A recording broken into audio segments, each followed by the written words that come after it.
ಈ ಬಾರಿಯ ಐಪಿಎಲ್ನಲ್ಲಿ ತನ್ನ ಚೊಚ್ಚಲ ಪಂದ್ಯದಲ್ಲಿ ಅತ್ಯುತ್ತಮ ಪ್ರದರ್ಶನ ನೀಡಿ ಎದುರಾಳಿ ತಂಡದ ಪ್ರಮುಖ 3 ವಿಕೆಟ್ ಪಡ್ಕೊಂಡ ವಿಘ್ನೇಶ್ ಪುತ್ತೂರು ಈಗ ಸೋಷಿಯಲ್ ಮೀಡಿಯಾ ಸ್ಟಾರ್. ಜೊತೆಗೆ ತನ್ನ ಇನ್ಸ್ಟಾಗ್ರಾಂ ಫಾಲೋವರ್ಸ್ ಸಂಖ್ಯೆಯನ್ನು ಹೆಚ್ಚಿಸಿಕೊಂಡಿದ್ದಾರೆ.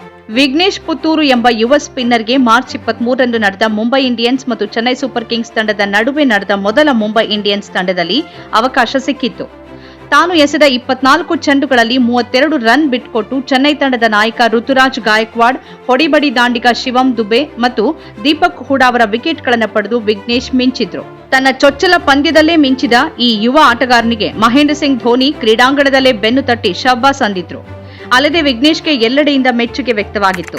ಸಾಮಾಜಿಕ ಜಾಲತಾಣದಲ್ಲಿ ವಿಘ್ನೇಶ್ ಪುತ್ತೂರು ಬಗ್ಗೆ ಹೆಚ್ಚಿನ ವಿವರ ಪಡೆಯೋಕೆ ಹುಡುಕಾಟ ಆರಂಭವಾಗಿತ್ತು. 18ನೇ ಆವೃತ್ತಿಯ ಐಪಿಎಲ್ನಲ್ಲಿ ಸಣ್ಣ ದೇಹ, ಮುಖ ತುಂಬ ನಗು ಹೊತ್ತ ಅದ್ಭುತ ಬೌಲಿಂಗ್ ಶೈಲಿಯ ಈ ಆಟಗಾರ ವಿಘ್ನೇಶ್ ಪುತ್ತೂರು ಒಬ್ಬ ಆಟೋ ಚಾಲಕನ ಪುತ್ರ. ಕೇರಳದ ಮಲಪ್ಪುರಂ ನಿವಾಸಿಯಾಗಿದ್ದು ಕೇರಳ ತಂಡದಲ್ಲಿ ರಣಜಿಯನ್ನೂ ಆಡದ ವಿಘ್ನೇಶ್ಗೆ ಮುಂಬೈ ಇಂಡಿಯನ್ಸ್ ತಂಡದಲ್ಲಿ ಅವಕಾಶ ಸಿಕ್ಕಿತ್ತು. ಸಿಕ್ಕ ಅವಕಾಶದಲ್ಲಿ ಜಗತ್ತಿನ ಗಮನ ಸೆಳೆದ ವಿಘ್ನೇಶ್ ಪುತ್ತೂರು. ಕೇರಳದ ಪ್ರಮುಖ ಮಾಧ್ಯಮಗಳು ವಿಘ್ನೇಶ್ ಅವರ ಸಂದರ್ಶನ ಮಾಡಿದಾಗ ವಿಘ್ನೇಶ್ ತನ್ನನ್ನ ಕ್ರಿಕೆಟ್ಗೆ ಕರೆತಂದಿದ್ದು, ಪ್ರೋತ್ಸಾಹಿಸಿದ್ದು ನೆರೆಮನೆಯ ಶರೀಫ್ ಅಂತ ಹೇಳಿದ್ರು. ಮಾಧ್ಯಮಗಳು ಶರೀಫ್ ಉಸ್ತಾದ್ ಅವರ ಬಳಿ ಈ ಬಗ್ಗೆ ಕೇಳಿದಾಗ ಅವರು ಉತ್ತರಿಸಿದ್ದು ಹೀಗೆ: ಅವರು ಆತರ ಹೇಳೋದು ಅವರ ವಿನಯದಿಂದ. ಮಕ್ಕಳು ಕ್ರಿಕೆಟ್ ಆಡ್ತಿರುವ ಸಂದರ್ಭ, ಅವರಲ್ಲಿ ಪ್ರತಿಭೆ ಕಂಡಾಗ ಅವರನ್ನ ಸ್ವಾಭಾವಿಕವಾಗಿ ನಾವು ಪ್ರೋತ್ಸಾಹಿಸ್ತೀವಿ. ಇದು ಎಲ್ಲರೂ ಮಾಡುವ ಕೆಲಸ, ನಾನು ಅದನ್ನೇ ಮಾಡಿದ್ದೆ ಅಷ್ಟೇ. ನಾನು ಕ್ರಿಕೆಟ್ ಬಗ್ಗೆ ಒಂದು ಕ್ಯಾಂಪ್ನಲ್ಲಿ ಸ್ವಲ್ಪ ವಿಷಯ ಕಲಿತಿದ್ದೆ. ಆ ಸಾಮರ್ಥ್ಯ ವಿಘ್ನೇಶ್ನಲ್ಲಿ ಇದ್ದವು. ಅದರಲ್ಲಿಯೂ ಬೌಲಿಂಗ್ ಮಾಡುವಾಗ ಆತನ ಶೈಲಿ ಉತ್ತಮವಾಗಿತ್ತು. ಬಳಿಕ ಆತನ ಪೋಷಕರಲ್ಲಿ ಮಾತಾಡಿ ಕೋಚಿಂಗ್ಗೆ ಸೇರಿಸಿದ್ದೆ.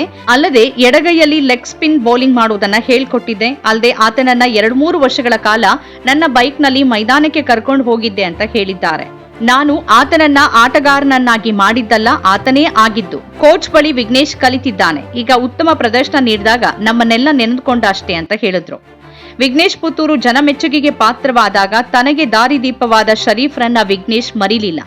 ತಾನು ಮಾಡಿದ ನಿಸ್ವಾರ್ಥ ಸೇವೆಗೆ ಅಹಂ ತೋರಿಸದೆ ನಾನು ಯಾರಾದ್ರೂ ಮನುಷ್ಯರು ಮಾಡಬೇಕಾದದನ್ನಷ್ಟೇ ಮಾಡಿದ್ದೇನೆ ಅಂತ ಹೇಳಿ ತಮ್ಮ ವಿನಯದಿಂದ ಶರೀಫ್ ಉಸ್ತಾದ್ ಕೂಡ ಜನರ ಮನಸ್ಸನ್ನ ಗೆದ್ದಿದ್ದಾರೆ.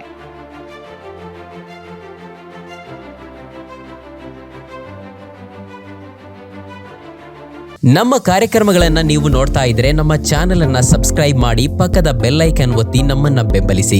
ಹಾಗೆ ನಮ್ಮ ಕಾರ್ಯಕ್ರಮಗಳನ್ನ ಲೈಕ್ ಮಾಡಿ, ಕಮೆಂಟ್ ಮಾಡಿ, ಅದನ್ನ ಬೇರೆಯವರಿಗೂ ವಾಟ್ಸ್ಆಪ್ ಮೂಲಕ ಶೇರ್ ಮಾಡಿ.